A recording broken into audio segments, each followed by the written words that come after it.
Intramuros remained hidden in rubble, a ravaged victim of a brutal world war. But slowly, the city that was once the jewel of an empire emerged from the rubble.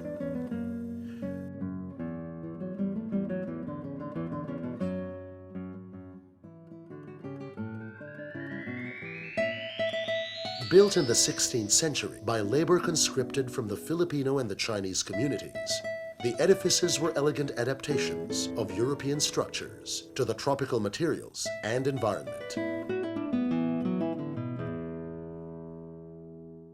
For over 3.5 centuries, Intramuros was the center of a new nation, cobbled by the Spanish colonizers from the diverse islands and cultures of the Philippine archipelago. The walls are what characterize this historic heritage. These encompassed the original city of Manila and gave her the distinctive feature as well as the name Intramuros, within the walls. The 4.5-kilometer wall completely enclosed the city. Averaging almost 6 meters high and 4.5 meters thick, it presented a redoubtable barrier against foreign invasions and local uprisings. Built from volcanic stone quarried locally, the walls have endured to this day. And today, through the efforts of the Intramuros administration, almost all of the damaged parts of the walls have been repaired or restored.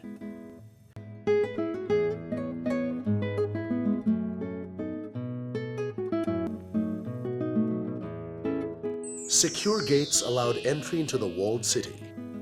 Puerta Real, or the Royal Gate, was the main portal and led to the Governor-General's residence and to the cathedral. The landscaped garden at Puerta Real has become an alfresco venue for concerts and other events that showcase Philippine culture. Postigo del Palacio was the small gate for the exclusive use of the Governor-General and the Archbishop.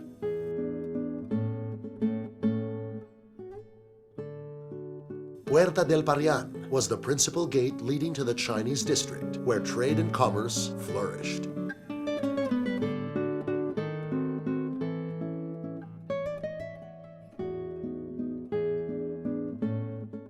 Puerta Santa Lucia was built in the 17th century.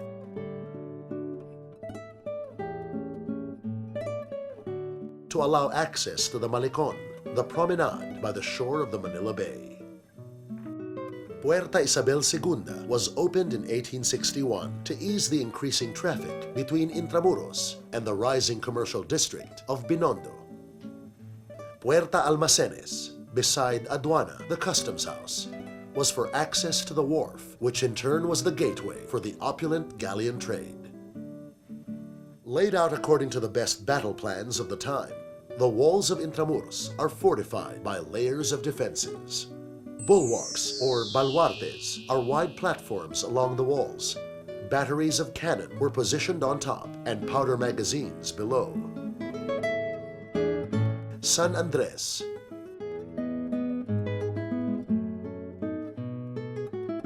San Francisco de Dilao, San Gabriel,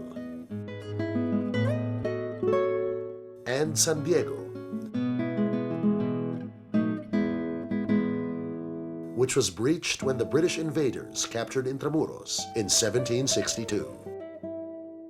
Ravelins, or revelines, provided cover for the gates.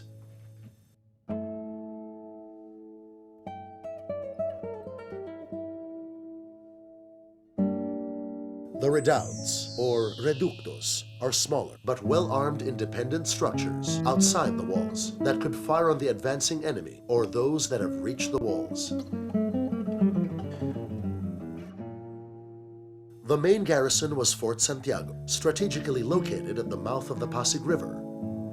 Built on the remains of the palisade of Soliman, the Raja of Manila, who defied the Spanish when they landed in 1570. Fort Santiago is a citadel protected by its own bulwarks and moat. When the Philippines was sold to the United States in 1898, the Americans made it their military headquarters. Fort Santiago now houses the Intramuros Visitor Center, the Audiovisual Theater, Museum Shop, the Almacenes Reales as a venue for functions, and the museum that showcases memorabilia of the Philippine national hero, Dr. Jose Rizal. In the works, the reconstruction of the American barracks as a restaurant. As the capital of Spanish colonial Philippines, Intramuros was the hub of government, religion, and culture. The Palacio del Gobernador was the residence of the Governors General. The Ayuntamiento housed the colonial administrative offices.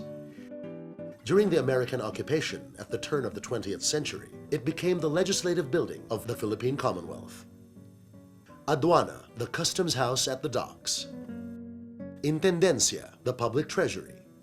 These historic buildings, scheduled for restoration, will significantly add to the character of present-day Intramuros.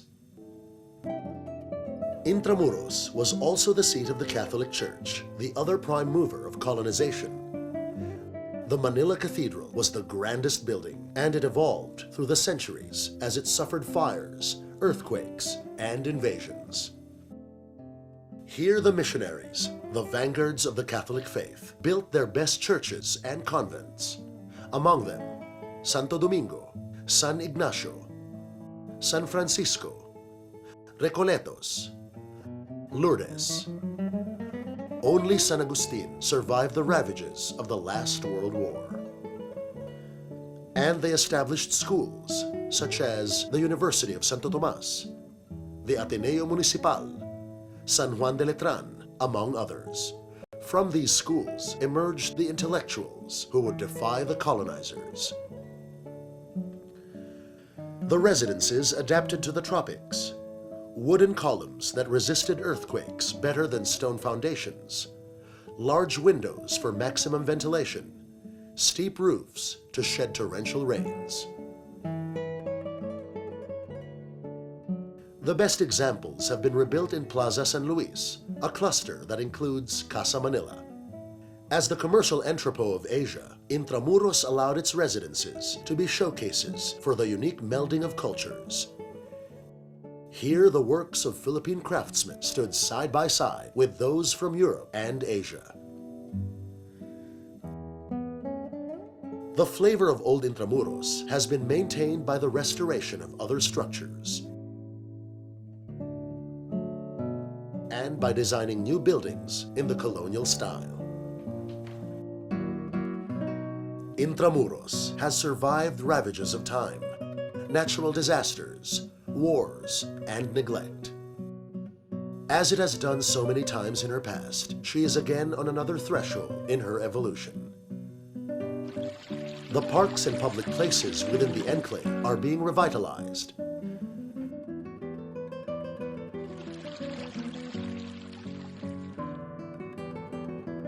Aside from the calesas, motorized tranvías are available for leisurely tours. A full schedule of cultural and art events are slated yearly in the different venues within the walled city. A new maritime museum will rise to house the rich, though largely undiscovered, nautical tradition of the Philippines. The Church of San Ignacio will be reconstructed and made into a museum for the ecclesiastical collection of the Intramuros administration. As she has done so many times in her past, Intramuros, the walled city, rises again, steadily shedding off the veil that has concealed her charm, revealing to us and the following generations a priceless heritage that resounds through the centuries.